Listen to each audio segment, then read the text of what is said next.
बहुत पुराने समय की बात है। एक छोटे से गांव में एक गरीब शिल्पकार रहता था। वह मूर्तियों का निर्माण करके उन्हें गांव-गांव बेचकर अपना जीवन निर्वाह करता था। इससे वह अपने परिवार के लिए 2 वक्त की रोटी ही जुटा पाता था। गरीबी में दिन गुजर रहे थे। उसका एक बेटा था गुड़ीराम। वह परिश्रमी और नेक दिल था। बचपन में ही उसकी माँ की मृत्यु हो गई थी। उसके पिता ने दूसरा विवाह कर लिया था। अब वह अपनी सौतेली माँ के साथ ही रहता था। गुड़ीराम अपने पिताजी के काम में हाथ बटाता था।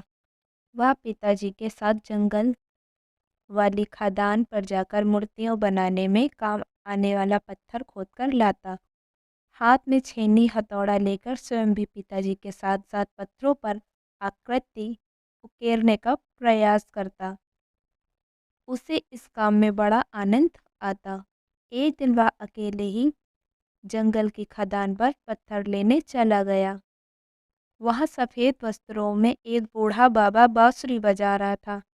उसने मुस्कुराकर गुड़ीराम की तरफ देखा, फिर स्नेहपूर्वक उसके सिर पर हाथ फेरते हुए बोला, बेटा, तुम्हारे गुणों की चर्चा पूरे गांव में फैली हुई है। तुम्हें मूर्तियाँ बनाने का बहुत शौक है। मैं तुम्हें एक छेनी हथौड़ा देता हूँ, इससे तुम पत्थरों पर मूर्तियाँ उकेरना। फिर तुम्हारी मूर्तियाँ अच्छे दामों पर बिकेंगी। इस छेनी हथौड़ी से हर बार नई नई आश्चर्यजनक मूर्तियाँ बनेंगी। कुछ रुककर साधु बाबा ने पुनः कहा, हाँ, एक बात का ध्यान रखना कि तुम ज़्यादा लालच मत करना तथा मूर्तियों को उचित दामों पर बेचना।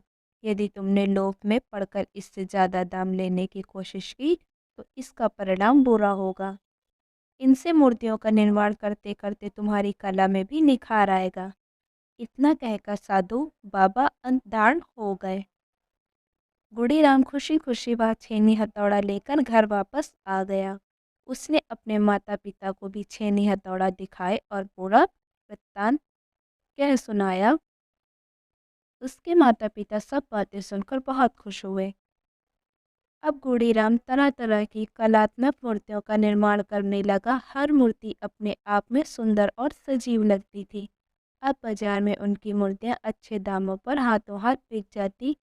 जो भी उन मूर्तियों को देखता दांतों तले उंगली दबा लेता।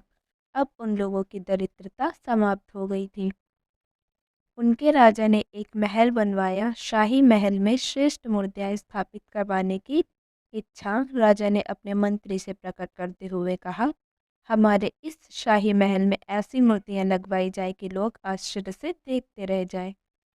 मंत्री ने कहा, ठीक है, मैं कल ही राज्य में यह ऐलान करवाता हूँ कि जो शिल्पकार शाही महल के लिए सबसे सुंदर मूर्तियाँ बनाएगा उसे 1 लाख स्वर्ण मुद्राएं इनाम में मिलेंगी। ऐलान सुनकर गुड़ीराम के मन में लालच आ गया। साधु बाबा की चेतावनी भूलकर वह भी अपनी छेनी हथौड़ी लेकर राजधानी की ओर चल दिया। एक निश्चित मैदान में 1 दर्जन से भी अधिक शिल्पकार एकत्रित हुए। सभी अपनी अपनी कल्पना से मूर्तियों का निर्माण करने लगे।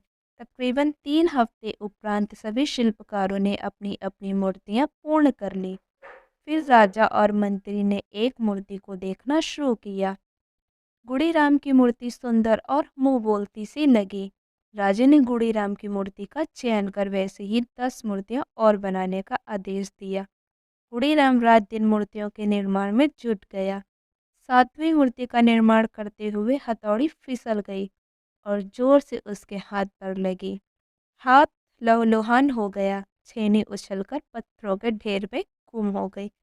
अचानक उसे साधु बाबा की चेतावनी याद आ गई। राजा भी उससे नाराज हो गया।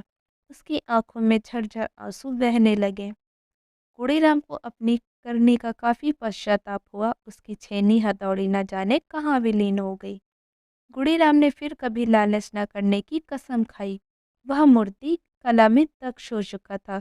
परिश्रमी तो वह था ही, पुनः पर लगन से मूर्तियों के निर्माण में लग गया। फिर उसे किसी चीज का अभाव नहीं रहा।